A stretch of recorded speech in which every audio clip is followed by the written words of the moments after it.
Ова е моментот за проширување, сега сте приоритет. На местото на Македонија би ја искористил можноста. Ваква порака испрати шефот на литванската дипломатија Кестудис Будрис од Скопје. Изјави дека никој не може да даде гаранции за политичките процеси, а Македонија ќе треба да ги исполни обврските за уставни измени. Будрис најави дека од 1 јануари 2027 Литванија ќе ја преземе палката за председавање со ЕУ и ќе го стави проширувањето во фокус.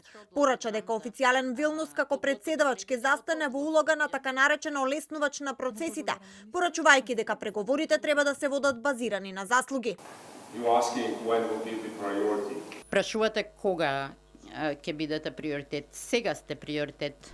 Погледнете го напредокот што го постигнуваат другите земји од регионот. Затоа треба да ја искористите оваа шанса, да го искористите овој момент да бидете реалистични. Треба да има чекори и од страна на Северна Македонија. Може да изгубиме година и пол. Тоа значи заклучоците од 2022 се уште стојат за другите. А шефот на дипломатијата Моцунски порача дека Македонија нема отпор кон европскиот пат, го препознава моментумот за проширување, но нема да преземе, како што изјави, ризик без гаранции дека во иднина нема да се случат перманентни блокади поради билатерални причини.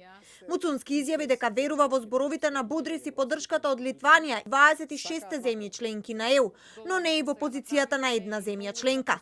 Најави рестартирање на диалогот со официјална Софија. Диалогот се случуваше, диалогот се случува и диалог ќе има, бидејќи го немаме луксузот да немаме диалог токму заради моментумот за кој што денес разговараме.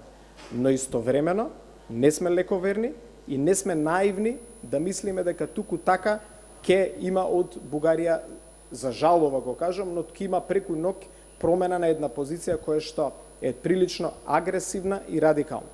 Затоа треба да го искористиме следниот период, да најдеме начин на дипломатско ниво да се намалат тензиите. Според Моцунски, наивно е да се верува дека дипломатската нота за патувањето на семејството на премиерот е излезена од македонска страна.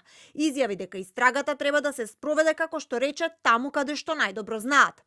Литванскиот МНР Будрис пак порача дека нон-пейперите за забрзување на процесот на проширување може да се толкуваат различно, зависно од тоа дали се гледаат со оптимизам или песимизам. Нагласи дека за да се избегнат погрешни толкувања, фокусот треба да остане на веќе договорената методологија за проширување на ЕУ. Порача за забрзување на процесот, Унијата ќе треба да каже кога е подготвена за ново отворање на европската врата.